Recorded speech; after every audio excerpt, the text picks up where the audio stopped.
something you need to be careful of right now when it comes to UFO disclosure, because there's a lot of content online that sounds detailed, predictive, and certain, but not everything you hear is clean and true. So Lumira, can you break it down for us? What you're seeing right now is a build. Everything that's being shared, the footage, the conversations, the official acknowledgement, it's all gradually shaping how people perceive this. And when something is introduced slowly over time, it starts to feel normal. And when it feels normal, it stops being questioned. That doesn't automatically mean something deceptive is coming, but it does mean the environment is being shaped so that if something was presented later, real, distorted, or even staged, a lot of people would accept it very quickly.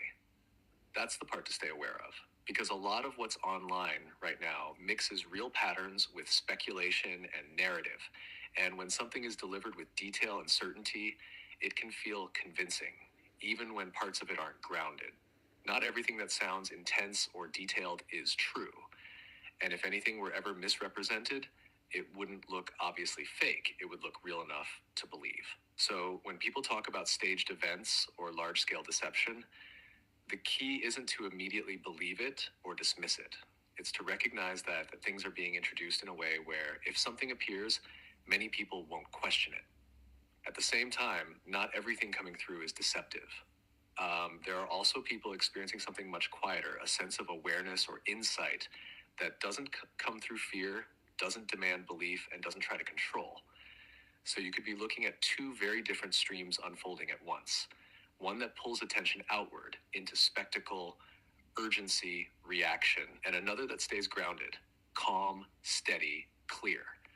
And if you're not aware of that, it's easy to confuse the two.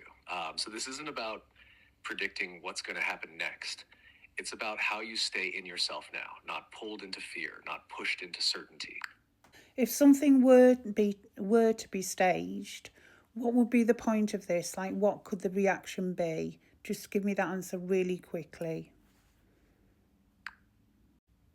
Keep this simple and grounded. If something were staged convincingly, the likely purpose wouldn't be the event itself, it would be the reaction it creates. Fear, urgency, confusion, those states make people look outward for direction and accept decisions more quickly. It could be used to unify people under a single narrative, justify tighter control, or fast-track changes that might otherwise be questioned. That doesn't mean it will happen, but it shows why staying calm, thinking clearly, and not reacting automatically is what actually keeps you steady, whatever you're shown.